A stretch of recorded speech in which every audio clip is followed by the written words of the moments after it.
Build a polished wardrobe that shows you stay you wherever you go with Mack Weldon. Use code MAC25 for 25% off your first order of $125 or more at MackWeldon.com.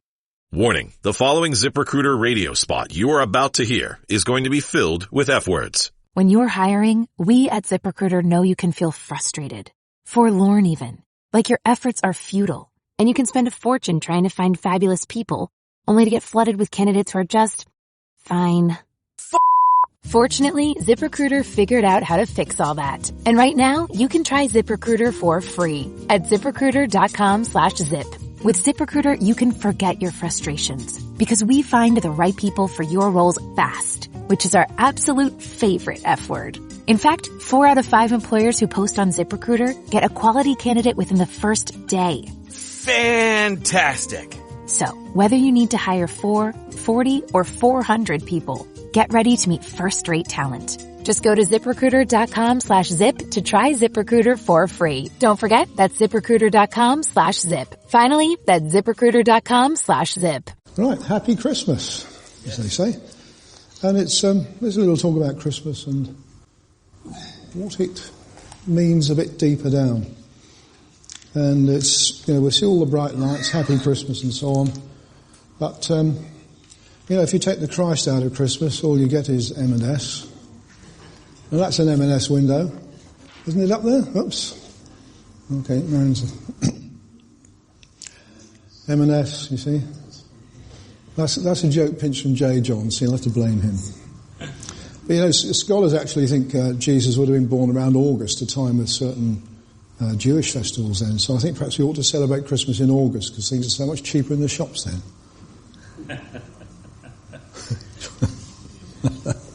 You get there. So, it's all very glitzy, and here we've got, looks like gnomes. Perhaps they're meant to be the shepherds. And we've got reindeer, which were never quite in the story. Or is it a moose? And it's all become a bit sanitized, all a bit commercial, and they're just hijacking the Christian ideology, and it is a heresy. And it's making money out of something that's the holiest moment in the year, really. But, what the Jews wanted was a sort of super David. They were expecting a warrior king who would lead them to victory, to set them free from their oppressors, the Romans, and anyone else who'd been around invading them over the centuries. But it wasn't to be, and this is what some of them still think is going to come, a warrior leader to give them victory. And I think they're trying a bit in their own strength at the moment. But, what sort of Messiah were they expecting? We see a different version in some traditional paintings, and Jesus didn't really look like that, because Jews would have had black hair, not curly blonde hair. And it's, we don't know what he looked like. Josephus, historian at the time, said he was fairly ordinary sort of chap, not particularly tall, not particularly good looking, he was just ordinary, just one of the people to the sight of what people saw. And we get this sort of fluffy cotton wool image comes over in the shop windows and on television. But Jesus wasn't like that. You may have seen this poster before. Jesus, meek, mild, as if. It's just gone off the bottom of the page there, as if. And it's based on the El Che Guevara poster, which you may have seen some decades back. And Jesus was a very strong person when necessary. Now, he's also known as the Lion of Judah. And in Revelation, behold, the Lion of the tribe of Judah, the root of David, has triumphed. And this Lion of Judah is not a tame lion. He's not a cuddly pussycat. And we mustn't forget, he's not the cotton wool sort of thing we see on telly sometimes. Now, when I was out in Masai land on mission, it felt so much like Bible times. The way people lived, you'd have mud huts, a little cluster of huts 2 miles over there, and then 2 miles further on there'd be another cluster of huts. And they're herdsmen, they're shepherds. Their living is their cattle, their sheep, their goats. Your pension is how many cattle you've got, because that's what you spend when you retire and not old enough to look after them anymore. And part of your pension, of course, is your grandchildren, your children. They help to support you. And over there they start young. Here you've got a little lad. Donkeys are wild out there. If you want a donkey, just go and catch one and train it up. So they start by training the kids very young to look after them. There's a 7-year-old child in charge of this herd of goats, sheep and cattle. Just one. But they're brought up to do it, so they know what to do. I didn't have my camera with me one day when there was one child of about 6 looking after about 200 sheep. Just driving them through the scrub, trying to find food. Sheep out there are very different from sheep here. If you startle a flock of sheep here, they just run everywhere. Out there, they tend to stick together. Whether that's because there might be predators out there and they learn to stay together for safety, I don't know. And it's there they are off in the distance. So they start very young. Now, out there are predators around. An adult male lion can weigh up to 450 pounds. I've said this could be about 400 pounds, this one. They're big fellas. They're not the sort of thing you push off you if they decide to jump on top of you and they're looking for a snack. And we were travelling past these in a sort of 9-ton Mercedes truck and taking pictures from the safety of up here somewhere. And mostly they just ignored us. And one of the ladies said, "Oh, how cute," because there's 2 little cubs down there. But you see on the left of the picture, that is half a Cape buffalo. Daddy's eaten the rest for lunch, and probably a few of the mummies as well. So it's a half-ton steak out. You cuddle one of these, you're not going to play the guitar again. They're dangerous, And so these Maasai shepherds, these herdsmen, as they grow up, they become of warrior age, which could start around 15, 16 years old, and they go out in an age group, and for 10 years, they are warriors. They look after the land, the security in the territory, the herds. They fend off the wild animals.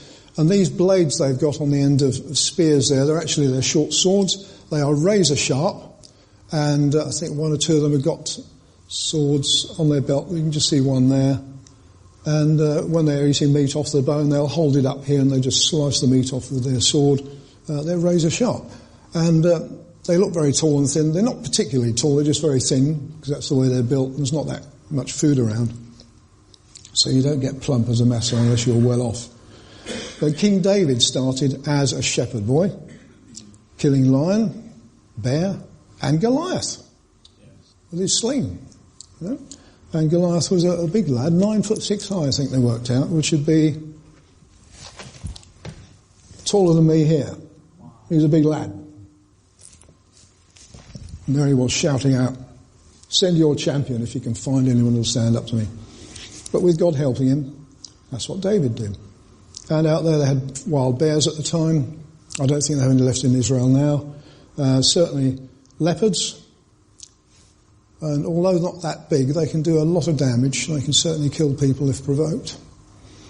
And shepherds today, there's Bethlehem behind them. It's a little more of a cosy existence because they don't have the predators to worry about, but they still have shepherds there looking after their sheep. So, back 2,000 odd years ago, an angel appears to Mary, and it's hard to imagine what it was like. She was innocent, probably about 15 years old. We know from the scriptures, and we've studied them on Sunday, she was a virgin, and but God sent an angel to appear to her, and this was Gabriel, who hadn't been around for 500 years since he spoke to Daniel and helped him interpret his dreams.